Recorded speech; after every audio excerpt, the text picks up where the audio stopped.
Oke, baik teman-teman. Kali ini kita berada pada materi mengapa kita perlu mengenal dan mempelajari siklus akuntansi. Untuk tujuan dari pembelajaran ini yaitu diharapkan teman-teman dapat mampu nantinya menjelaskan arus informasi akuntansi, menyusun laporan keuangan, menyiapkan jurnal penutup, menjelaskan mengenai siklus akuntansi, serta memberikan contoh mengenai siklus akuntansi untuk satu periode. Hal-hal yang akan dipelajari ada 3, yaitu yang pertama siklus akuntansi, yang kedua tahun fiskal, dan yang ketiga analisis interpretasi keuangan. Apa sih siklus akuntansi itu? Siklus akuntansi merupakan sebuah proses secara berulang yang akan digunakan oleh suatu perusahaan dalam mencatat, mengklasifikasikan, serta menyajikan informasi keuangan di dalam laporan keuangan. Lalu apa sih tujuan adanya siklus akuntansi? Tujuan dari adanya proses siklus akuntansi yakni untuk bisa memastikan bahwa suatu informasi dalam keterangan yang akan disajikan di dalam laporan keuangan sudah akurat, andal, relevan, dan juga tepat waktu. Berikut adalah langkah-langkah dalam siklus akuntansi. Yang pertama, menganalisis dan mencatat transaksi ke dalam jurnal. Yang kedua, memindahkan transaksi ke buku besar. Yang ketiga, menyiapkan neraca saldo yang belum disesuaikan. Yang keempat, menyiapkan dan menganalisis data penyesuaian. Yang kelima, menyiapkan neraca lajur kertas kerja akhir periode atau opsional. Dan yang keenam, membuat jurnal penyesuaian dan memindahkan ke buku besar. Dan yang ketujuh, menyiapkan neraca saldo yang disesuaikan. Dan yang kedelapan, menyiapkan laporan keuangan. Yang kesembilan, membuat jurnal penutup dan memindahkan ke buku besar. Dan yang terakhir adalah menyiapkan neraca saldo setelah penutupan.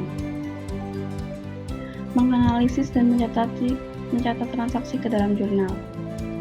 Terdapat 2 macam jenis jurnal, yaitu jurnal umum dan jurnal khusus.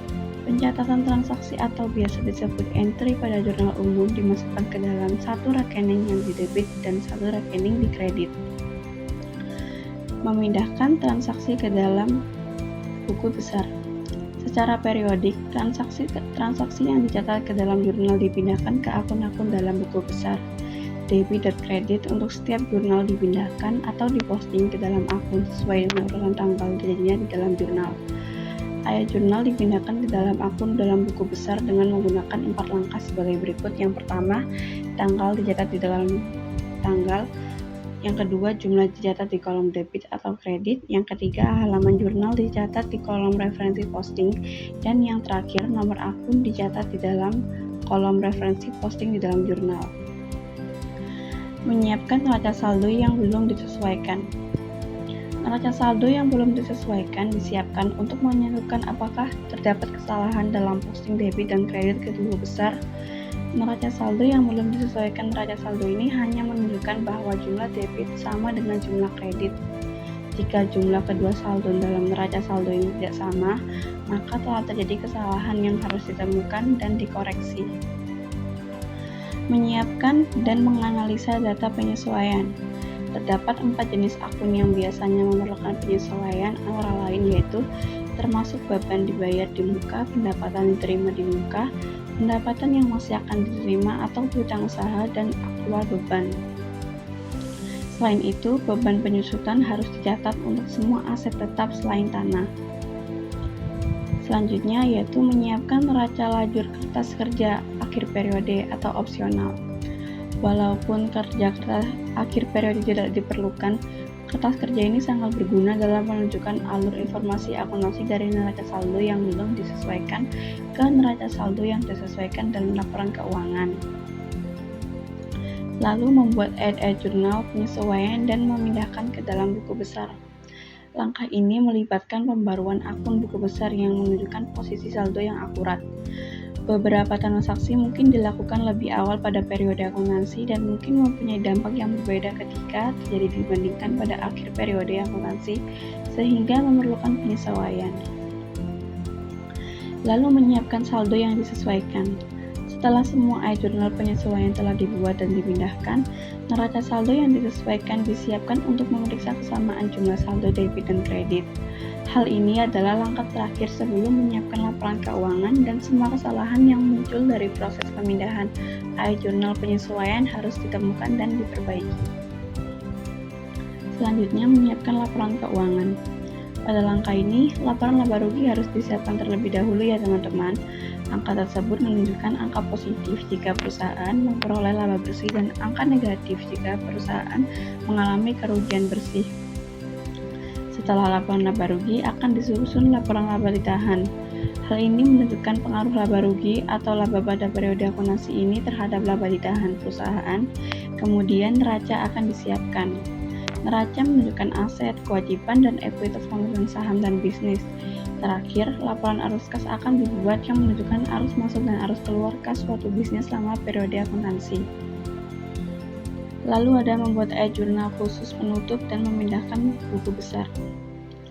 iJournal penutup dibuat pada akhir periode akuntansi agar akun-akun siap digunakan kembali pada periode berikutnya. iJournal penutup terdiri dari 4 sebagai berikut. Yang pertama, semua pendapatan didebit sebesar saldonya dan mengkredit ikhtisar laba rugi. Yang kedua, semua beban dikredit sebesar saldonya dan mendebit ikhtisar laba rugi. Yang ketiga, ikhtisar laba rugi didebit sebesar saldonya dan mengkredit modal pemilik. Dan yang terakhir, priv pemilik dikredit dan mendebit modal pemilik. Dan selanjutnya adalah menyiapkan neraca saldo setelah penutupan. Langkah terakhir dalam siklus akuntansi adalah menyiapkan neraca saldo setelah penutupan. Tujuan dari neraca saldo setelah penutupan ini adalah untuk memastikan bahwa buku besar telah sesuai pada awal periode berikutnya. Semua akun beserta saldo dalam neraca saldo setelah penutupan harus sama dengan akun dan saldo di laporan posisi keuangan pada akhir periode. Selanjutnya kita ada pada materi tahun fiskal. Tahun fiskal ini adalah periode akuntansi tahunan yang dipilih oleh suatu usaha. Tahun fiskal perusahaan yang berakhir saat aktivitas usaha mencapai titik terendah dalam siklus operasi tahunannya, disebut tahun usaha alami atau natural business year. Mengapa tahun fiskal itu penting? Untuk memberikan perhitungan keuangan yang akurat, untuk penguraian siklus pendapatan, untuk membantu persiapkan anggaran untuk tahun depan, untuk memaksimalkan peluang untuk promosi. Lalu kita pada materi analisis dan interpretasi keuangan.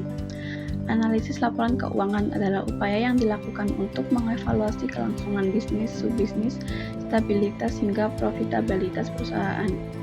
Interpretasi laporan keuangan, financial statement interpretasi menghubungkan angka-angka yang terdapat dalam laporan keuangan termasuk hasil analisanya dengan keputusan usaha yang akan diambil.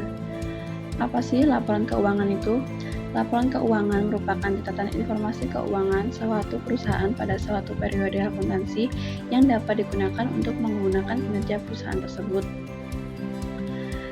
Tujuan analisis keuangan ada profitabilitas, solvabilitas, likuiditas, dan stabilitas. Analisis dan interpretasi keuangan ada dua, yaitu yang pertama modal kerja atau working capital, yang kedua ada rasio lancar. Lalu ada menyiapkan laporan keuangan dari kertas kerja. Analisis dan interpretasi keuangan modal kertas kerja merupakan alat bantu dalam menyiapkan laporan laba rugi, laporan ekuitas pemilik, dan laporan posisi keuangan kinerja dan rasio lancar.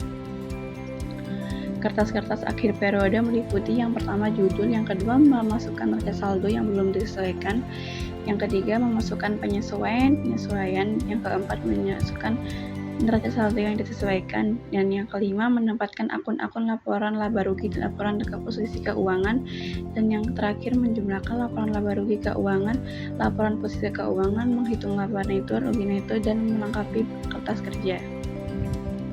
Gimana? Akuntansi sangat mudah dan menyenangkan, bukan?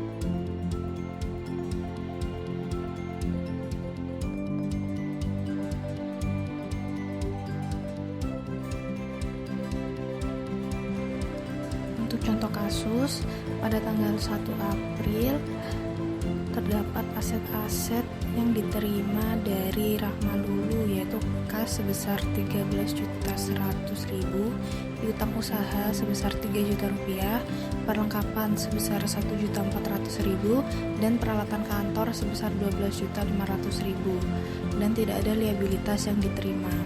Lalu pada tanggal 1 April lagi membayar sewa 3 bulan sesuai kontrak sewa sebesar 4.800.000.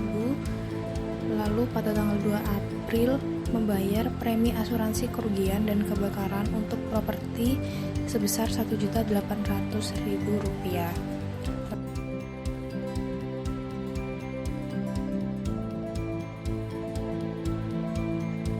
Lalu untuk jurnalnya pada tanggal 1 April terdapat kas di debit sebesar 13.100.000, lalu piutang usaha di debit sebesar 3 juta, lalu perlengkapan di debit sebesar 1.400.000, dan peralatan kantor sebesar 12.500.000. Lalu di kredit ada modal Rahma Lulu sebesar 30 juta rupiah. Lalu tanggal 1 April lagi sewa dibayar di muka di debit sebesar 4.800.000 dan kas di kredit sebesar 4.800.000. Lalu pada tanggal 2 April asuransi dibayar di muka di debit sebesar 1.800.000 dan kas di kredit sebesar 1.800.000.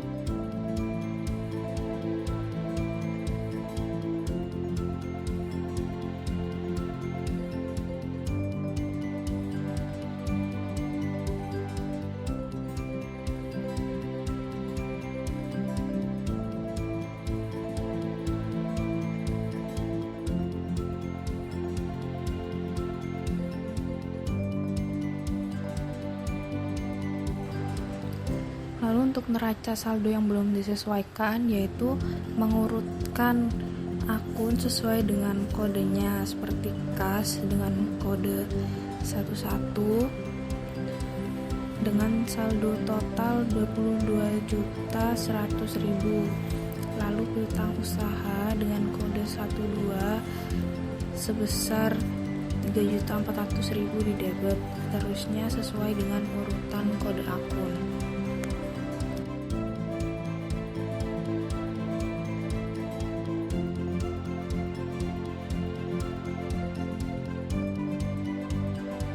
Setelah membuat jurnal penyesuaian, yaitu membuat neraca saldo yang disesuaikan.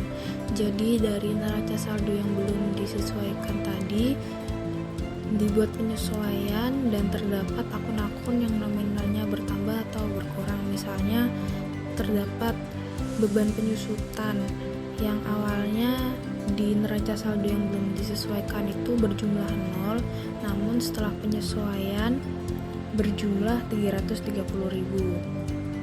Lalu ada laporan keuangan yang terdiri dari laporan laba rugi, laporan ekuitas pemilik, dan laporan posisi keuangan.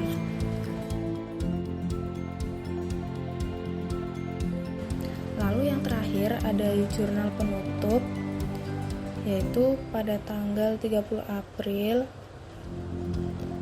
terdapat pendapatan jasa di debit sebesar 23.450.000 dan ikhtisar laba rugi di kredit sebesar 23.450.000. Lalu pada tanggal 30 April terdapat ikhtisar laba rugi sebesar 5.150.000 dan terdapat beban gaji, beban sewa, dan semua beban-beban yang lain.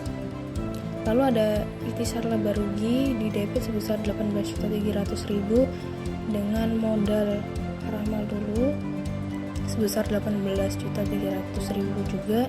Dan yang terakhir ada modal Rahma Lulu di debit sebesar 6 juta dan prive Rahma Lulu sebesar 6 juta di kredit. Lalu untuk neraca saldo setelah penutupan yaitu berisi akun-akun selain pendapatan dan beban, yaitu ada kas, piutang usaha, perlengkapan, sewa dibayar di muka, dan lain-lain.